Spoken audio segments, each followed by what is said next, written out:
Hi, എല്ലാവർക്കും സുഖമെന്ന് വിശ്വസിക്കുന്നു. ഇന്ന് ഞാൻ വളരെ സന്തോഷവതിയാണ്. ഇന്ന് കേരളത്തിൽ വന്നു കഴിഞ്ഞ പിന്നെ എനിക്ക് ആദ്യമായിട്ട് ഇല്ലന്റിൽ ഒരു എഴുത്ത് കിട്ടി. കഴിഞ്ഞ ദിവസം, ഇന്നല്ല കഴിഞ്ഞ ദിവസം. ഓക്കെ, അപ്പൊ ഞാന് പോസ്റ്റ്മാൻ വന്ന് എന്റെ വീട്ടിൽ എന്റെ പേരിൽ ഇല്ലന്റിൽ എഴുത്ത് കിട്ടിയപ്പോൾ ഐ വാസ് സോ സർപ്രൈസ്ഡ്. ഇത് എന്ത് കാര്യമാണ് എന്ന് മനസ്സിലായില്ല.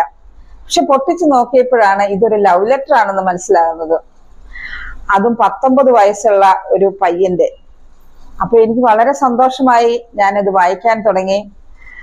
ഞാൻ എപ്പോഴും എന്റെ വയസ്സ് 22 പറഞ്ഞാണ് ഞാൻ ജീവിക്കുന്നത്. അപ്പൊ 19 വയസ്സുള്ള ഒരാളുടെ ലെറ്റർ സ്വാഭാവികമായിട്ട് നമുക്ക് സന്തോഷം തോന്നുള്ളൂ അല്ലെ. ഈ ലെറ്റർ എഴുതിയിരിക്കുന്ന വേറെ ആരുമല്ല, എന്റെ മകനാണ്. അവനൊരു പ്രോഗ്രാമിന് പോയപ്പോൾ ആ പ്രോഗ്രാമിന്റെ ഭാഗമായിട്ട് അവര് ഇല്ലന്റ് കൊടുത്തു. എന്നിട്ട് പറഞ്ഞു, നിന്റെ മാതാപിതാക്കൾക്ക് അമ്മയ്ക്ക് ഒരു എഴുത്തെഴുതണമെന്ന് പറഞ്ഞു. അവൻ എഴുതിയ എഴുത്താണ്. അതായത് സ്പോണ്ടേനിയസ് ആയിട്ട് വന്ന ഒരു എഴുത്താണ്.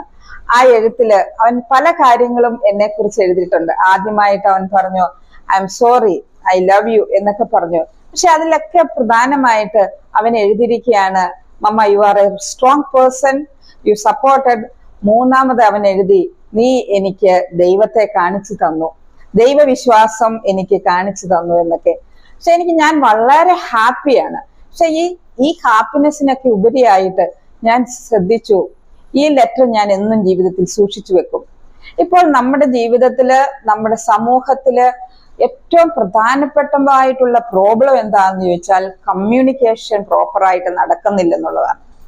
അപ്പൊ ഒരു എഴുതുവാണെങ്കിൽ നമ്മുടെ ഫീലിങ്സ് ഒക്കെ അതേപോലെ നമ്മുടെ ഫിംഗർ ടിപ്പിൽ കൂടെ എഴുതി ഒരു ഹൃദയത്തിന്റെ ഭാഷ എഴുതി കൊടുക്കുവാനായിട്ട്, മറ്റുള്ളവർക്ക് കൊടുക്കുവാനായിട്ട് സാധിക്കും. അതിലൂടെ വളരെ കോംപ്ലിക്കേറ്റഡ് ആയിട്ടുള്ള പല കാര്യങ്ങളും മാറുവാനായിട്ടും മാറ്റുവാനായിട്ട് സാധിക്കും. അപ്പൊ എനിക്ക് ഇത്രേ പറയാനുള്ളൂ. നിങ്ങളും ഇടയ്ക്കിടയ്ക്ക് നിങ്ങളുടെ പ്രിയപ്പെട്ടവർക്ക് ഒരു ലവ് ലെറ്റർ ഒക്കെ എഴുതി കൊടുത്തു നോക്കി. എത്ര മനോഹരമാണെന്നറിയാവോ.